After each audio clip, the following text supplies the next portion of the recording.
Selamat datang di Kairo Dongeng. Jangan lupa like dan subscribe ya.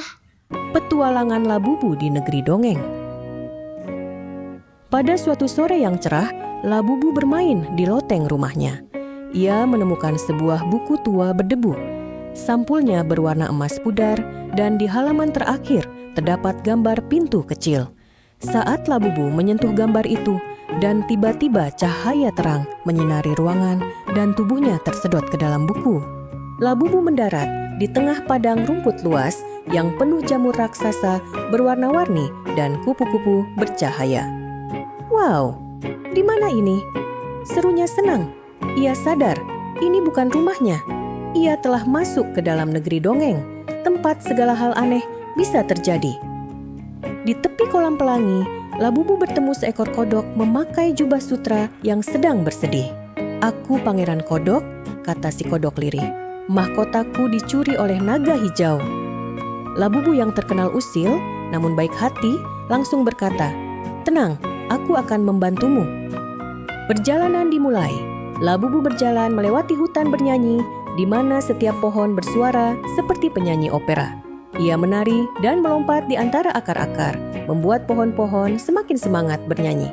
Labubu melanjutkan perjalanan, mencari mahkota dengan penuh harapan. Di gerbang pegunungan awan, Labubu dihentikan oleh peri penjaga. "Kalau mau lewat, lawan aku dalam catur hidup," katanya lirih. Labubu mengedipkan mata nakal. Ia mengatur pasukan bidak dengan strategi licik dan menang. Peri penjaga pun membiarkannya lewat. Di atas puncak, seekor ikan raksasa berwarna orange menunggu. "Naiklah," kata ikan itu. Labubu naik dan meluncur menembus awan yang lembut seperti permen kapas. Ia melambaikan tangan pada kumpulan balon yang melayang tenang di angkasa. Akhirnya, Labubu tiba di sarang naga hijau. Naga itu tertidur lelap di atas tumpukan kue dan mainan. Saat Labubu hendak memberikan serbuk ajaib, langkah kakinya tidak sengaja menyentuh tumpukan kue dan akhirnya sang naga terbangun. Labubu dengan cepat mengambil mahkota yang berada di atas kepala boneka domba dan segera pergi.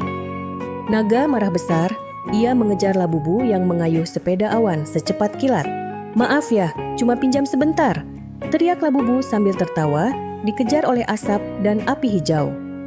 Dengan napas tersenggal, Labubu akhirnya tiba kembali di istana. Pangeran Kodok menyambutnya dengan pelukan. "Kau pahlawanku." Negeri dongeng pun menggelar pesta besar, makanan aneh seperti donat berjalan, dan jus yang bisa bernyanyi tersaji. Musik berbunyi dari bunga-bunga. Tiba-tiba, buku tua itu muncul kembali di tangan Labubu, bersinar lembut. "Ini waktunya pulang," bisik Pangeran Kodok. Seluruh penduduk dongeng mengantar Labubu ke gerbang. Mereka melambai dan berteriak, "Sampai jumpa lagi, Labubu." Labubu terbangun di loteng rumahnya. Buku dongeng itu kini kosong, kecuali satu halaman terakhir. Sebuah gambar dirinya berdiri di antara Pangeran Kodok dan naga yang tersenyum. Dan Labubu pun tersenyum.